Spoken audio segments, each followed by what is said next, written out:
This world is all about branding and marketing. The #1 branders in the universe is the United States. They made United States seem like it's the best place in the world to be. It's the land of the free, home of the brave. I go there to find and chase my dreams. We have to be able to tell our own stories.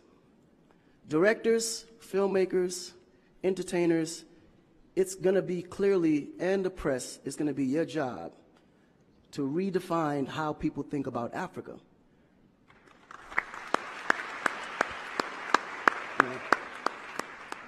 Because you're here, you see what's going on. You clearly can see in a vivid picture the good, the bad, and the ugly.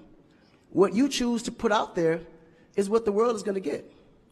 Because I can tell you right now, in Chicago alone, there's more people dying in Chicago than there was in the war in Iraq. But you would never see that. There's a lot of things that's happening in the U.S. that you would never see because they choose to show you what they want you to see for, you know? It's about country integrity. You have a certain reputation you have to keep. No one puts their family business out into the street. One of the problems we have in Africa is that when something happens, the press is quick to put out negative energy and quick to put out a negative story. And then that story goes on to internet, then other broadcasting systems take it, and they post it. So when you look at places like Kenya, for instance, that I know of, maybe what, 2 terrorist attacks? But it was everywhere. So now people was afraid to go to Kenya because somebody shot up the mall. But then when you look online, there was over 25,000 attacks in the U.S., but you only knew about maybe 5 or 6. So we have to really rebrand. And then when you look at how the world perceives Africa, they're right. You know, you see zebras, lions, tigers, bears. Oh my. You get to the point where you think Africa's just a big jungle. The images that they're showing of Africa is historical images. This is way before civilization. This is when they were still, you know, battling with spears, like times of Shaka Zulu. No, I'm serious. But then when you look at the U.S., they're showing Superman, Batman, you know?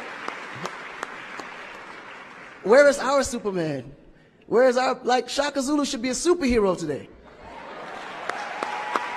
Really. So we have to tell our own stories. I mean, even Jesus is white. And you believe it. But it's okay because how you were framed, if you taught something from the day you were born, and your mother taught you that, your father taught you that, it's real. You never look at your mom and your dad as liars. But their mother and father taught them the same thing because that's the kind of history that's put out for them to believe. Our history books in the U.S. is all white American history, culture that's been borrowed from other nations. But Africa have to teach the same history of our ancestors, the great things that they have accomplished.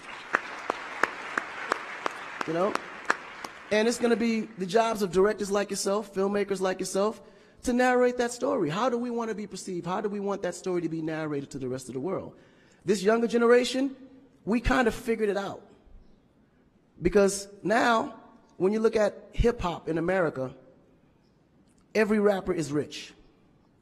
Gold chains, Bentleys, nice girls, nice girls by the pool with bathing suits in this big mansion. And then, when the video's over, they get on their phone and call an Uber. They don't even come in the Bentley that you just saw in the TV. But you go to Nigeria, we got Wizkid, Davido, P-Square, all these guys driving a Bentley, Mercedes. They actually own those cars. That's the difference. But if we don't translate that, they will never know. They think we're going to leave the shoot and go home on a horse or a zebra. Because that's what they know. This is why African Americans are so afraid of Africa. You mention Africa, they start shaking. There's so much fear. They don't know how to translate that. It was just recent that people are now saying, yeah, man, you know what? I rock with Africans, man. You know what I'm saying? I want to do some collaborations, man. Yo, man, I need an Afrobeat remix, you know what I'm saying? But before, they be like, man, I don't know that dude. I'm not putting him on my record. So the younger generation is slowly understanding how you have to rebrand the culture, because the culture has adapted.